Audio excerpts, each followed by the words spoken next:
Today, especially in Europe, one significant aspect of the campaign to discredit socialism, led by right-wing governments in countries such as the Baltic states, Poland, the Czech Republic, and Romania, former socialist countries, is based on revising history and particularly distorting the history of World War II. The favorite pursuit of these ideologists is to try to equate Hitler the murderer with Stalin, and to spread the lie that the Soviet Union supposedly collaborated with Germany by distorting the context of the Non-Aggression Pact, which is Molotov-Ribbentrop Pact, signed by Stalin and Hitler on August 23, 1939, claiming that the USSR cooperated with Germany to divide Poland. According to this narrative, the blame for the war lies not only with Hitler, but also with Stalin, who allegedly collaborated with him.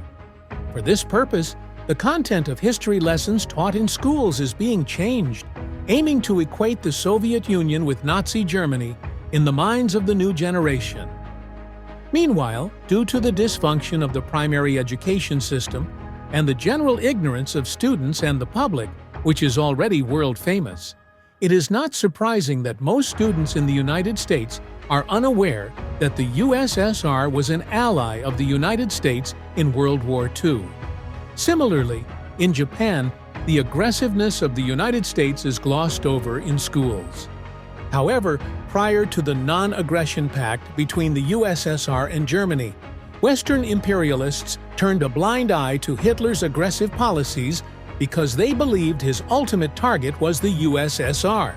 Indeed, on September 29, 1938, an agreement was signed in Munich between Nazi Germany, Adolf Hitler, Fascist Italy, Benito Mussolini, England, Prime Minister Neville Chamberlain, and France, Prime Minister Édouard Daladier. The subject of the agreement was the division of Czechoslovakian territory, and Czechoslovakia was not invited to the negotiations. The USSR was also not invited. This shameful agreement was one of the most important documents of collaboration between bourgeois Europe and the United States with Hitler fascism before World War II, and the most blatant example of their appeasement policy at the time. British and French imperialists had turned a blind eye to Hitler's violation of previous treaties and remilitarization of Germany by sending troops to the Rhineland as early as 1936.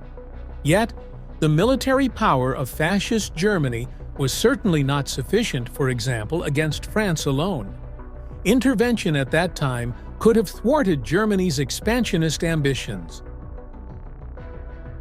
However, French imperialists did not act, and British imperialists did not support France against Hitler at that time. Meanwhile, Hitler built a strong defensive line on the French border. Eastern allies, such as Czechoslovakia, Yugoslavia, and Romania, who had collective security treaties with France, realized that France would not fight against Germany. Meanwhile, imperialists supported fascists by adopting a policy of non-intervention in the Spanish Civil War.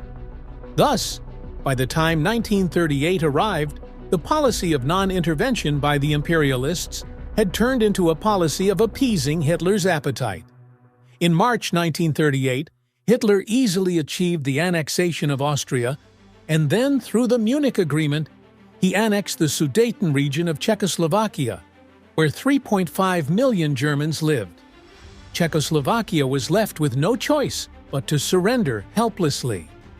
Hitler not only took away human resources from Czechoslovakia, but also seized a very powerful industrial complex.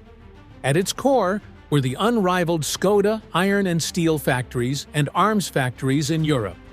Meanwhile, Poland and Hungary also annexed some areas from Czechoslovakia. During this process, the Soviet Union was the only country to officially declare its readiness to actively support and fight alongside Czechoslovakia against the aggressor. However, the USSR did not share a border with Czechoslovakia. Poland and Romania lay in between, and the bourgeois politicians of these two countries categorically refused to allow Soviet armies to pass through their territories to aid Czechoslovakia. Additionally, despite the treaty provisions, France was unwilling to assist Czechoslovakia.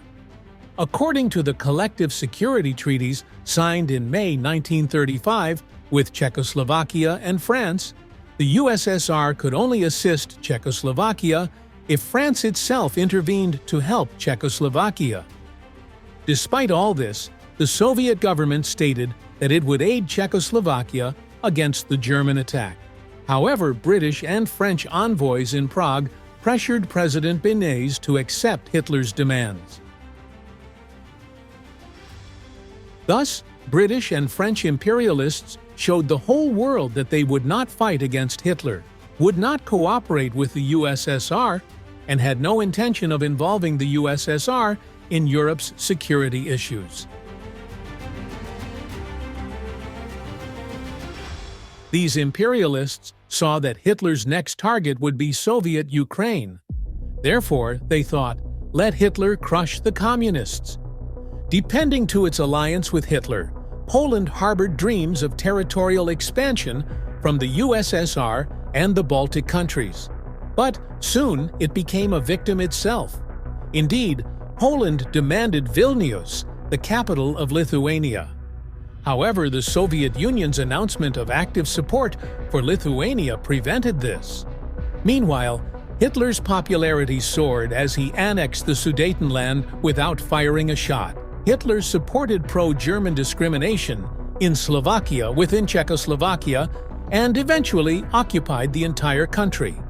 Subsequently, the fascist puppet governments in Britain and France betrayed the Munich Agreement and stood by as Czechoslovakia was completely obliterated.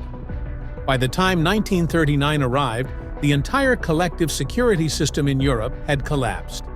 The Soviet Union's efforts to form a pact against Hitler were met with hostility or indifference in the bourgeois world of Europe. Meanwhile, Japanese imperialism had already begun its war against the USSR. In April 1939, the Soviet Foreign Minister Litvinov once again attempted to reach an agreement with France and England. However, these imperialists once again made it clear that they did not want the USSR involved in European affairs. Thus, when Hitler, who had already invaded Czechoslovakia, a country betrayed by the so-called European democracies, and then became the victim of its own imperialist ambitions, approached the borders of the USSR, Stalin had no choice but to sign a non-aggression pact with Hitler to buy time. This was because the USSR had no allies against Germany at that time. Meanwhile, Germany had gained control over vast material resources and military power throughout Europe. When discussing the efforts of Western imperialists and their allies, the new reactionaries, to distort history, it's essential not to forget present-day capitalist Russia. In their anti-communism and anti-Stalinism, they are largely on the same page and may even be further ahead. However, they still resist some of these distortions, because it's not just about hostility towards communism anymore, but also towards Russia itself. So, in a way, they find themselves needing to defend against these distortions as well. Indeed, just recently, on September 29th, alongside the former KGB, now the FSB, the Russian Foreign Intelligence Service announced the declassification of certain Soviet documents related to the Munich Agreement. These documents include reports from Soviet intelligence and intercepted foreign diplomatic correspondence, demonstrating the effectiveness of Soviet foreign intelligence at the time. One document reports that on September 19, 1938, the British and French ambassadors in Prague conveyed to Czechoslovak Prime Minister Milan Hodža their government's decision demanding that Czechoslovakia give the Sudetenland to Germany for the sake of European peace and renounce its collective security treaties. Another document reveals a report from the British ambassador in Warsaw to London, stating that if Germany were to attack Czechoslovakia, Poland would occupy the Zaolzia region. This event indeed took place later on. In a report presented to Stalin by the head of the KGB on December 21, 1938, the situation in Europe is summarized. The culprits of World War II are not only Hitler fascism, but also the British and French imperialism that turned a blind eye to it. Today, imperialists and their lackeys are trying to conceal, divert attention from, and hollow out the content of the Munich Agreement of 1938. However, no matter how much historical truths are attempted to be obscured, facts are stubborn and will eventually assert themselves.